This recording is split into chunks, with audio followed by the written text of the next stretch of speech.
तो चर्चा कर रहे हैं शनि, केतु और चंद्र के कंजक्शन के लिए और अब आपके वृषभ लग्न वाले जातकों के लिए पंचम भाव के बारे में विचार करने वाले हैं इस वीडियो में। तो पंचम भाव में कुछ इस तरीके से आपको ये कंजक्शन दिखेगा जब भी आपके चार्ट में यदि ये कंजक्शन होगा तो शनि, केतु और चंद्रमा का। तो कन्या राशि में ये तीनों ही ग्रह आपके यहाँ स्थित होंगे। तो आपके यहाँ डिस्पोजिटर हो गए बुध और बुध फिर आपके चार्ट में दूसरे घर के भी लॉर्ड हैं। तो बुध की प्लेसमेंट को देखना आपके लिए काफी ज्यादा जरूरी हो जाता है। शनि यहाँ चंद्रमा के साथ मिलकर विष दोष का निर्माण कर रहे हैं, जबकि शनि केतु के साथ मिलकर यहाँ वैराग्य योग बना रहे हैं और यहाँ पे केतु और चंद्र ग्रहण योग का निर्माण कर रहे हैं। अगर देखा जाए तो वैसे इस प्रकार के कंजक्शन की वजह से जातक बहुत ज्यादा डीप सोचने वाला या विचार करने वाला हो सकता है।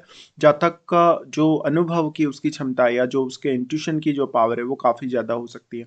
जातक बहुत ज्यादा गहनता से सोच विचार कर सकता है, लेकिन कभी कभी वो बहुत ज्यादा स्ट्रेस में रह सकता है, एंग्जाइटी में रह सकता है, या वो बहुत ज्यादा अनसर्टेनिटी फील कर सकता है अपने इमोशंस को लेके। बेसिकली इस प्रकार के कंजक्शन में जो चंद्रमा की एनर्जी है उसको केतु अपने में समाहित कर रहे हैं और शनि की एनर्जी को भी केतु अपने में समाहित कर रहे हैं। बट अगर शनि वक्री हो जाते हैं उस केस में थोड़ा चैलेंज आपके लिए ज्यादा बढ़ जाएगा। अब क्योंकि चंद्रमा आपके चार्ट में तीसरे घर के स्वामी होने की वजह से आप जो जो भी एफर्ट करेंगे किसी भी काम के लिए, तो आपका एफर्ट उतना इफेक्टिव नहीं हो पाएगा। चंद्रमा यहाँ पे बेसिकली अगर देखा जाए तो ऐसे जो जातक हैं उनके मन में बहुत ज़्यादा अस्थिरता रहेगी, साथ साथ में जब भी वो कोई डिसीजन लेंगे तो बहुत ज़्यादा कंफ्यूज हो जाएंगे, वो काफ़ी ज़्यादा गलतफहमी में आ जाएंगे या उनको कोई ना कोई डाउट हो जाएगा। चंद्रमा यहाँ आने से हालांकि चंद्रमा पंचम का जो रहता है क्रिएटिविटी को बहुत सपोर्ट करता है, बट आपकी जो नेचुरल टैलेंट है या जो आप में नेचुरल योग्यता उसको पहचानने में आप उतने ज्यादा सक्षम नहीं होंगे। तो इस प्रकार के कंजक्शन में जातक जो स्वयं है वो अपने इमोशन से, अपने मानसिक स्थिति से बहुत ज्यादा डिटेचमेंट महसूस करता है। तो ऐसा जातक कहीं ना कहीं एक मानसिक रूप से शांति तलाशने की कोशिश करता है अपने ही अंदर, और वो अपने फीलिंग्स को दूसरों के सामने उतना अच्छे से जाहिर भी नहीं कर पाता। तो जो पंचम भाव से जुड़े हुए आपके रिश्ते हैं, जैसे संतान के साथ है, आपकी लव लाइफ है, या बाकी आपके जिन भी मामलों में आपको कोई भी प्रकार से सोच विचार करना पड़ता है, कोई भी निर्णय लेना पड़ता है, उन मामलों में ये कंजक्शन आपके लिए काफी ज्यादा नुकसानदायक साबित होगा। लेकिन यहाँ सबसे ज्यादा जो सॉफ्ट प्लैनेट है वो चंद्रमा ही है, और चंद्रमा आपके थर्ड हाउस के भी लॉर्ड है। तो इस प्रकार का जातक अगर कोई भी प्रकार का रिस्क लेने की कोशिश करेगा लाइफ में, या कोई भी प्रकार से वो कोई स्ट्रांग निर्णय लेने की कोशिश करेगा, तो बार बार वो उसका जो कॉन्फिडेंस है डाउन होगा और अपने निर्णय को वो बदलेगा। इसलिए आपको बार बार एफर्ट करना पड़ेगा, और जब भी आप कोई फाइनल डिसीजन तक पहुंचेंगे वहां तक जाने के बाद आप खुद पर डाउट करने लगेंगे, खुद की क्षमता पर डाउट करने लगेंगे, तो आप अपना निर्णय बदल सकते हैं। अब जो चंद्रमा है, इस प्रकार से चंद्रमा जब भी आ जाते हैं तो वैसे तो हम बहुत अच्छा मानते हैं, अगर थर्ड हाउस का लॉर्ड अगर फिफ्थ हाउस में बैठा है तो वो क्रिएटिविटी के लिए बहुत अच्छा है। बट यहाँ जो केतु आ गए तो केतु ने सारी एनर्जी यहाँ ऑब्जॉर्व कर ली। अब बुध अगर आपका वेल प्लेस्ड है तो कुछ हद तक आपके लिए निर्णय लेना, सोचना थोड़ा आसान हो सकता है। इस प्रकार के कंजक्शन में अब जो शनि है, शनि बहुत इंपॉर्टेंट प्लैनेट है यहाँ पे। अगर शनि वक्री हो जाते हैं उस केस में जो केतु का प्रभाव है वो शनि पर बहुत ही ज्यादा बढ़ जाएगा। बट अगर शनि वक्री नहीं है, मान लेते हैं कि वक्री नहीं है, तो इस केस में शनि आपको काफी ज्यादा डिले कर सकते हैं, आपको काफी ज्यादा स्ट्रेस में डाल सकते हैं, ओवर थिंकिंग करवा सकते हैं, एंग्जाइटी इश्यूज आपको हो सकते हैं। और ज्यादातर आपने जो रिश्ते हैं, जैसे स्पेशली मदर के साथ है, आपका संतान के साथ जुड़ा रिश्ता है, जीवन साथी के साथ जुड़ा है, या अन्य फैमिली के साथ भी जो जुड़ा हुआ आपका कहीं ना कहीं रिलेशन है, वो काफी ज्यादा खतरे में पड़ जाएगा इस वजह से। और आप अपने जो इमोशंस हैं उन रिश्तों को लेके उतने ज्यादा प्रकट नहीं कर पाएंगे। तो आप यहाँ जितने ज्यादा प्रैक्टिकल रहें उतना अच्छा, जितने ज्यादा आप इमोशनल होने जाएंगे उतनी ज्यादा आपकी प्रॉब्लम्स बढ़ेंगी। अब अगर देखा जाए तो जो ऐसा कंजक्शन है वो बहुत ज्यादा मानसिक रूप से आपको अस्थिर कर सकता है, वो आपको काफी ज्यादा भ्रम की स्थिति उत्पन्न कर सकता है, साथ ही साथ मन में बहुत ज्यादा निराशा रह सकती है, कोई ना कोई बात की आपके मन में चिंता सी बनी रहेगी, या तो अज्ञात सा कोई ना कोई भय बना रहेगा। ये इस ग्रहण दोष की वजह से और जो यहाँ विष दोष बन रहा है उसकी वजह से आपके सामने आएगी ऐसी स्थिति।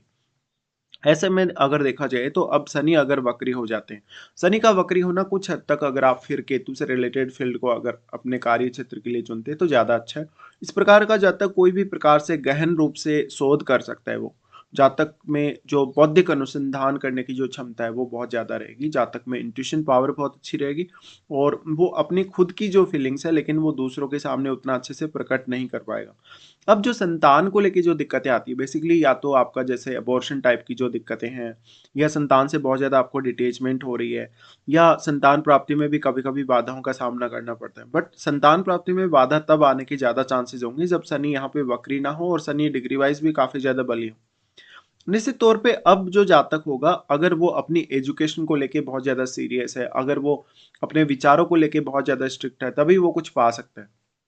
यहाँ पे आपको विचार बदलने या अपने इमोशंस को चेंज करने से बचना होगा और बहुत ज़्यादा इमोशनल होने से भी बचना होगा। अब ये जो पंचम भाव है वो बहुत इंपॉर्टेंट है आपके लिए, क्योंकि ये आपकी बुद्धि को भी दर्शाता है या आपके टैलेंट को भी दर्शाता है कहीं ना कहीं। और जब यहाँ आपके थर्ड हाउस के लॉर्ड चंद्रमा आ गए तो टैलेंट पर और भी ज़्यादा अब गहरा असर पड़ने वाला है। निश्चित तौर पे यहाँ सारी की सारी एनर्जी केतु ने अपने में समाहित कर ली, तो आपका एफर्ट या आपकी मेहनत वैसे भी ज़्यादा बढ़ गई। अब यहाँ पे कोई भी फैसला जब आप लेंगे, कोई भी प्रकार से आप सोचेंगे, प्लानिंग करेंगे, तो आप क कहीं न कहीं थोड़े कन्फ्यूज़न में रहेंगे और इस कन्फ्यूज़न की वजह से आपको ज़्यादातर मामलों में नुकसान होगा। या तो आप इतना ज़्यादा डिले कर देंगे कि आपका जो कार्य का समय है वो निकल जाएगा। तो यहाँ लॉसेस होने के चांसेस काफ़ी ज़्यादा। अब जो पंचम भाव है वो शेयर मार्केट या लॉटरी या सट्टा वगैरह का भी है। इसलिए जब तक कोई इन मामलों में अगर वो पड़ता है तो काफ़ी ज़्यादा उसको सतर्क रहना पड़ेगा। हालाँकि ऐसा कंजक्शन कभी-कभी बहुत सारे लाभ दे सकता है। इवन वो आपको ट्रेडिंग वगैरह में, शेयर मार्केट वगैरह में काफ़ी इनकम भी दे सकता है। बट उसमें उतार-चढ़ाव होने की वजह से आपके लिए उतनी ही ज़्यादा रिस्क भी है। अब जातक की जो सोच है वो बहुत ज़्यादा विश्लेषणात्मक हो सकती है, बट जातक जब भी विश्लेषण करेगा और वो फाइनल डिसीजन तक पहुंचेगा तब उसको काफ़ी ज़्यादा देरी हो चुकी होगी।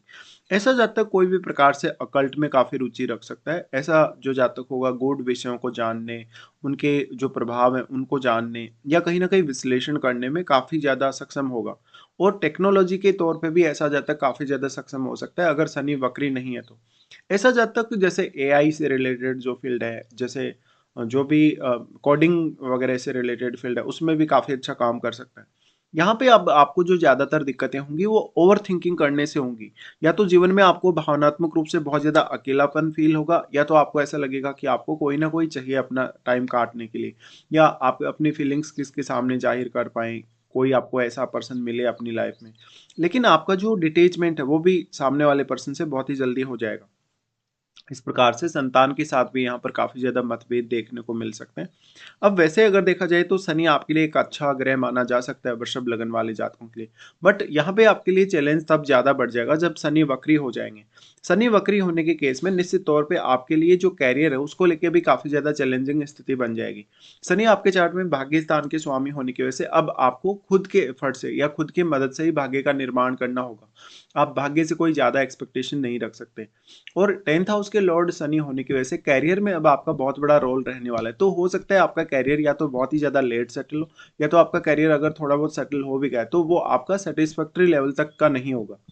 अब जो चंद्रमा है, क्योंकि चंद्रमा थर्ड लॉर्ड होके यहाँ आ गए, तो चंद्रमा एक बहुत ज़्यादा सॉफ्ट ग्रह है। सॉफ्ट ग्रह होने की वजह से अब आपको चंद्रमा के लिए भी काफ़ी ज़्यादा केयर प्रदान करनी होगी। स्पेशली ऐसे जातकों का अपनी मदर के साथ रिलेशन उतना अच्छा नहीं होता।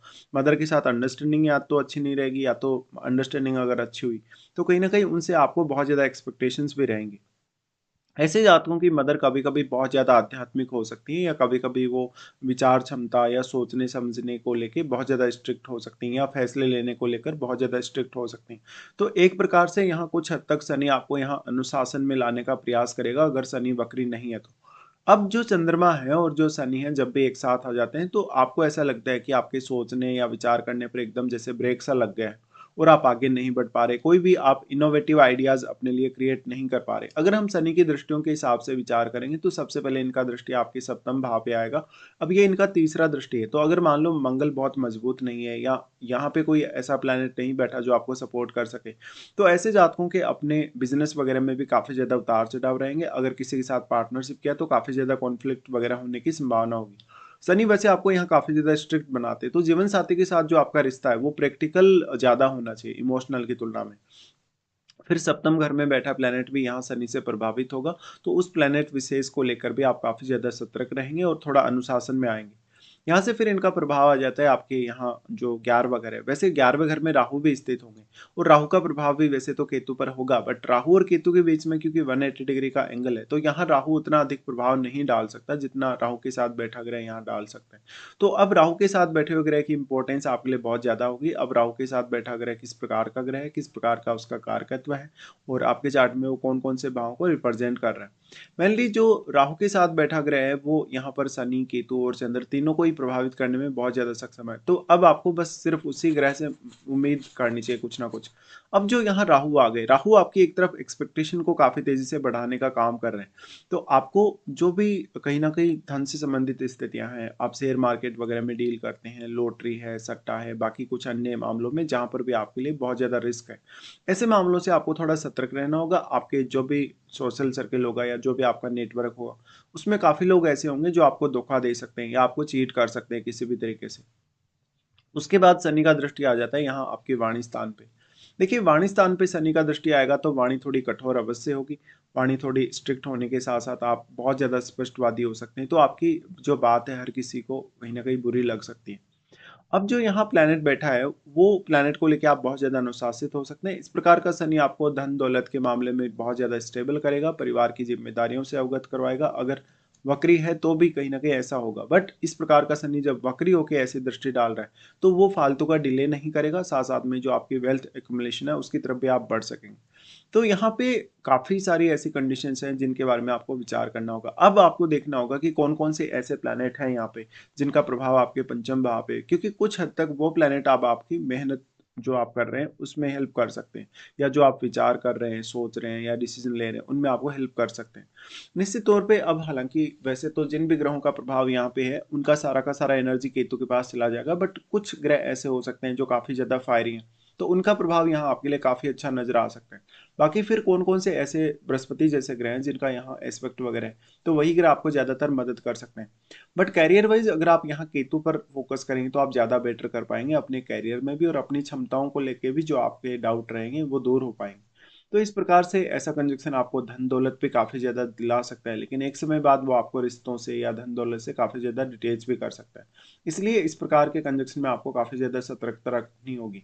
और ऐसा कंजक्शन है तो आप टैलेंटेड बहुत हैं, आप टेक्निकल तौर पे बहुत ज़्यादा स्ट्रॉन्ग हैं, बहुत ज़्यादा पढ़े लिखे भी आप कभी-कभी हो सकते हैं, बट आपको स्टडीज़ वगैरह में ब्रेक वगैरह का भी सामना करना पड़ेगा। कभी-कभी आप इतने ज़्यादा कन्फ्यूजन में आ जाएँगे कि आपको डिसीज़न लेना, सोचना, विचार करना बहुत ज़्यादा आसान नहीं होने वाला। तो इस प्रकार के कुछ प्रभाव या परिणाम सामने आएँगे जब भी ये शनि, केतु और चंद्रमा का कंजक्शन आपके पंचम भाव में बढ़ेगा। बट इसमें महादशा का बहुत ही बड़ा रोल है। अगर आपको इनमें से किसी की भी महादशा है तो तीनों का जो प्रभाव है उसके बारे में आपको विचार अवश्य कर लेना चाहिए।